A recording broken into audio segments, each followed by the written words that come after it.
आकाशवाणी नागपूर. रेवती जोशी आपल्याला ठळक बातम्या देत आहे.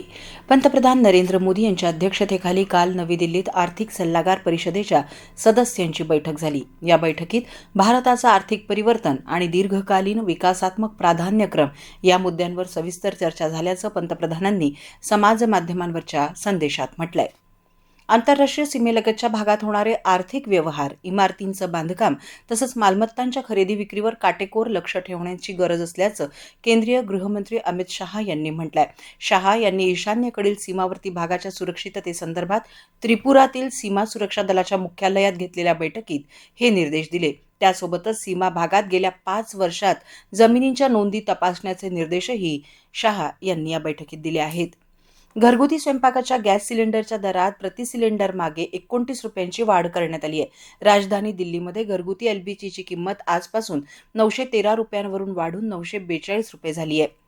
2026च्या पुनर्परीक्षेच्याही प्रश्नपत्रिका फुटल्याच्या किंवा त्या अगोदरच उपलब्ध झाल्याचं काही समाज माध्यमं आणि मेसेजिंग प्लॅटफॉर्मवरून जाहीर केलं जात असलेले दावे एनटीएनं म्हणजेच राष्ट्रीय परीक्षा संस्थेनं फेटाळून लावले आहेत. अशा बातम्या पसरवणं हे संघटितपणे फसवणूक करणाऱ्या टोळ्यांचं कृत्य असून परीक्षेविषयी वाटत असलेल्या चिंतेमुळे विद्यार्थी आणि पालक त्याला बळी पडत असल्याचं एनटीएनं समाज माध्यमावरील पोस्टमध्ये म्हटलंय.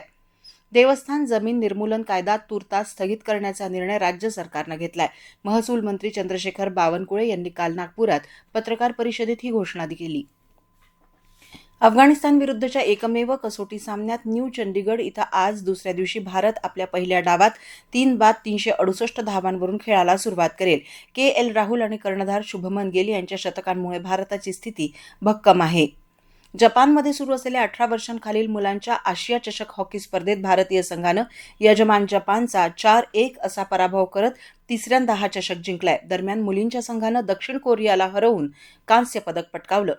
नैऋत्य मोसमी पावसाचं काल महाराष्ट्रात आगमन झालं असून कोकणात मोसमी पाऊस दाखल झाल्याची माहिती भारतीय हवामान विभागानं दिली.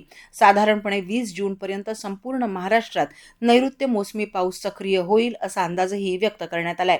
याबरोबरच हे ठळक बातमीपत्र संपलं. यापुढील ठळक बातमीपत्र आपण 11:57 ऐकू शकाल. नमस्कार.